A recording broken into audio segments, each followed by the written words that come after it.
8.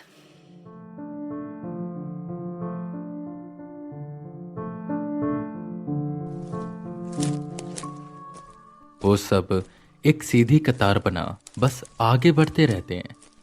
जहां सबसे आगे फॉरेस्ट ऑफिसर थे जिन्हें रास्ता पता था। उसके पीछे वेदा, फिर मॉन्क्स और आसपास बंदूकें लिए पुलिस वाले थे। वो हर सिचुएशन में तैयार थे, आती मुसीबत का सामना करने के लिए। उन्हें चलते चलते काफी देर हो गई थी और वो अब तक उस लोकेशन से जहां पर वो लाशें मिली थी उससे ज्यादा दूर नहीं आए थे। थक कर वो सब बैठ जाते हैं कि तभी एक पुलिस वाले को कहीं से पानी की आवाज सुनाई देती है। तुम सब ने वो आवाज सुनी? आसपास पानी है, शायद नदी है कहीं बगल में। जिस पर फॉरेस्ट ऑफिसर हैरान होते हुए कहता है, पागल हो क्या? यहां पर कोई नदी नहीं है, ना कोई तालाब है। यह पूरा पहाड़ी इलाका है। जरूर तुम्हें कोई वहम हुआ होगा। जिस पर वो पुलिस वाला गुस्से से बोलता है, मैं पुलिस में काम करता हूं और हमारे कान बहुत तेज होते हैं। दूर होती आहट से हम पहचान लेते हैं कि वहां पर क्या हो रहा है। और यहां पर नदी है। तुम सब रुको, मैं देख कर आता हूं। हाथ में बंदूक ले वो उस दिशा की ओर भागने लगा।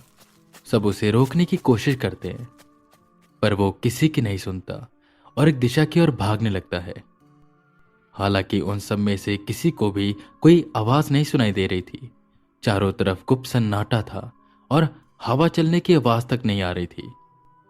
वो सब कुछ देर इंतजार करते हैं पर जब वो वापस नहीं आता तो सब चिंतित होते हैं।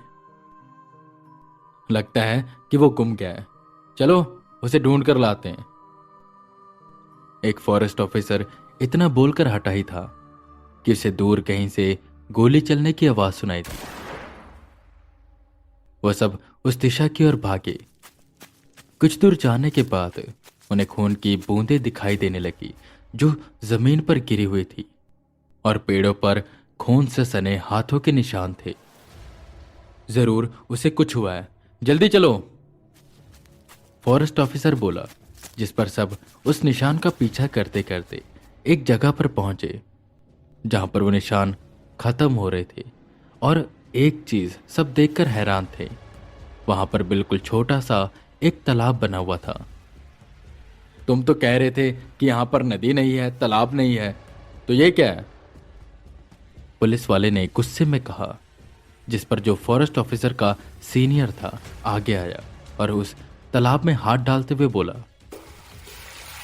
ये तालाब नहीं है, जरा गौर से देखो।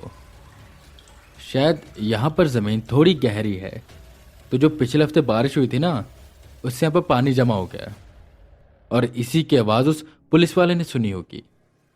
पर ये पानी तो ठहरा हुआ है। उसका हाथ अभी भी उस पानी में था कि तभी उसे एहसास हुआ कि पानी में कुछ है। उसने एक झटके से अपना हाथ बाहर निकाला और वो दूर हुआ। मेरे हाथ ने किसी चीज को छुआ, जरूर इस पानी के अंदर कुछ है। जिस पर एक पुलिस वाला आगे आते हुए कहता है, अरे यार, तुम तो फॉरेस्ट ऑफिसर हो, इतना डरते हो? पानी में डड्डू होगा या कुछ और तुम तो ऐसे डर गए जैसे अंदर भूत है। उसने अपनी बहादुरी का नमूना दिखाते हुए उस पानी में हाथ मारा और वो जो भी चीज थी उसे बाहर निकाला। और जैसे उसे बाहर निकाला सबके पैर कांप गए। उसके अंदर से जो उस पुलिस वाले ने निकाला था वो दरअसल कुछ और नहीं बल्कि उसी पुलिस वाले का सर था जो पानी ढूंढते ढूंढते यहां आया था। सर को दूर फेंक वो पुलिस वाला कदम पीछे करता है कि एकदम से उस पानी से बुलबुले उठने लगे। सब लोग अपने कदम दूर करते हैं।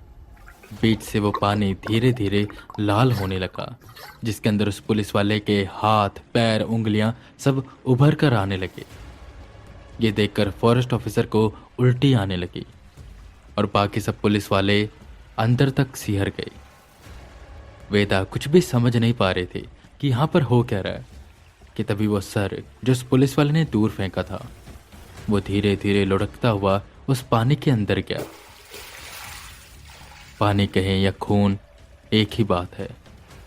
बुलबुले और भी तेज पड़ने लगे और वो खून कम होने लगा, जैसे उसे कोई पी रहा हो।